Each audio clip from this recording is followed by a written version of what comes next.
आदरणीय वंदनीय पूजनीय संत महापुरुषों के जिनकी प्रेरणा से, जिनके आशीर्वाद से हमें स्वतः ही सब कुछ प्राप्त हो रहा है। यहाँ श्री गुरु महाराज जी के दादा गुरुदेव के सन्मुख अखंड ज्योति जल रही है, उसकी जो देखभाल है वो भी इनका एक दायित्व के तौर पर 24 घंटे इसका ध्यान रखते हैं।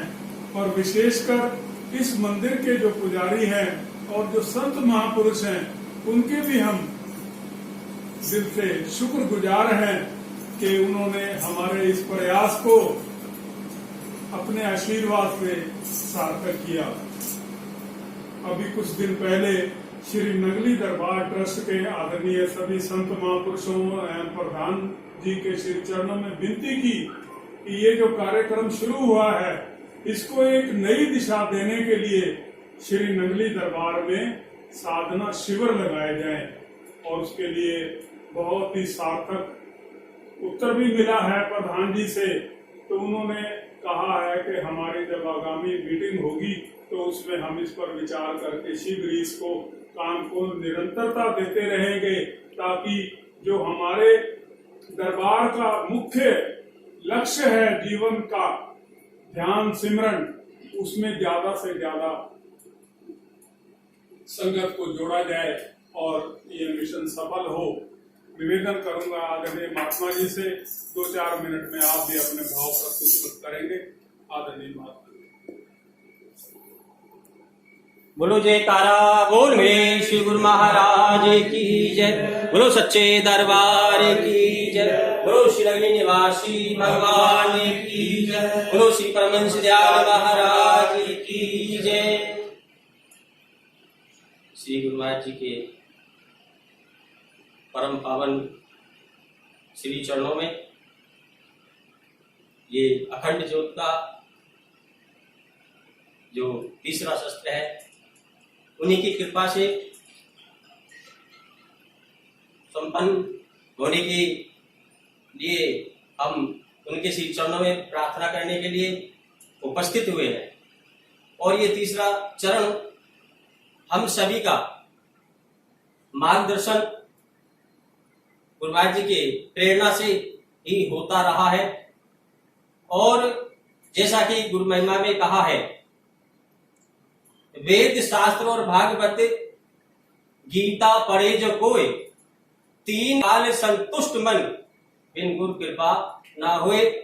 हमें तीनों कालों में संतुष्टि अगर चाहिए, हमें तीनों कालों में अपना सुलभ मार्ग चाहिए, तो उसके लिए हमें सतगुरुदेव की कृपा के पात्र बनने के लिए हमें उनके आदेशों का, उनकी आज्ञाओं का, उनके मार्गदर्शन का विशेष रूप से पालन करना होगा।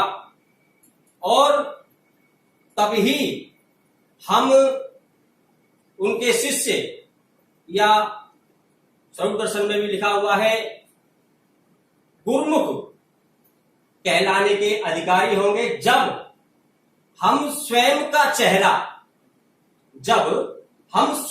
चेहरा अपने अंदर देख लें।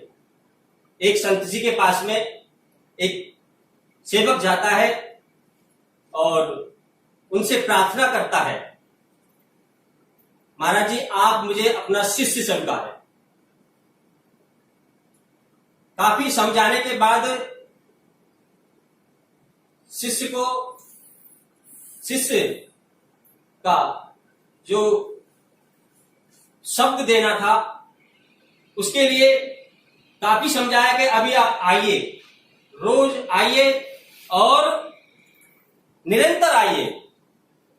आपको संगत के साथ जो मिलेगा उसके माध्यम से आपका जो दर्पण है वो शुद्ध होगा।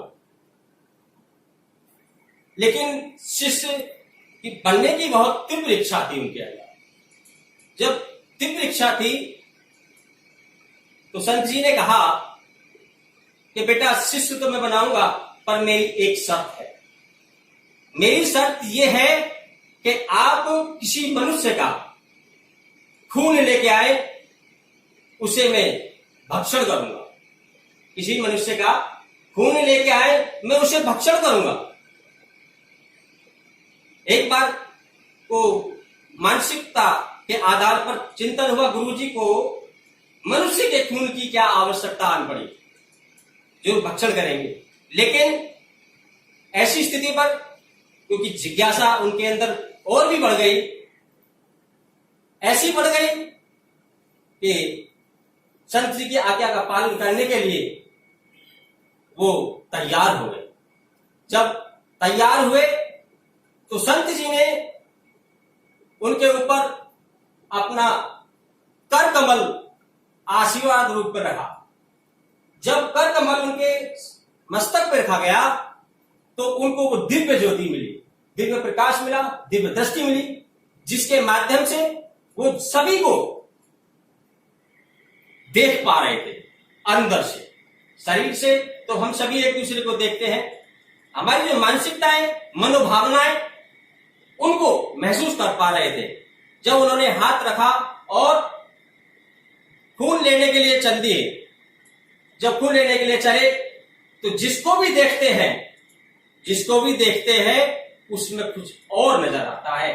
कोई कुत्ता नजर आता है, कोई बिल्ली नजर आता है, कोई बगुला नजर आता है, लेकिन मनुष्य नजर नहीं आता। जब इस प्रकार से उसने सभी जगह पे जाकर देखा, जब देख लिया, उसके बाद हाथ जोड़कर संत जी के चरणों में निवेदन करने के लिए जब पहुंचा तो उसी दृष्टि के प्रभाव से देखा कि हमारे जो संत हैं, जो गुरु जी हैं, वही एक सिर्फ और सिर्फ मनुष्य है,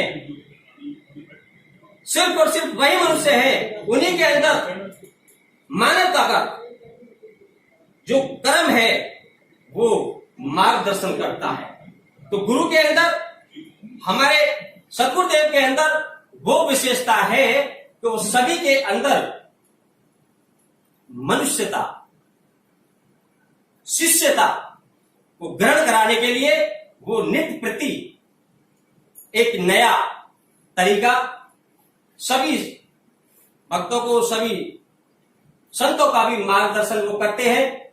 और इस प्रकार से हमारे अंदर अनेकों प्रकार की भ्रांतियां जो होती हैं, मानसिकताएं जो होती है, जिनके कारण हमारे वास्तविक रूप हमें नहीं दिख पाते हैं, हम वास्तविक रूप में कुछ और होते हैं और हमें बनना कुछ और होता है।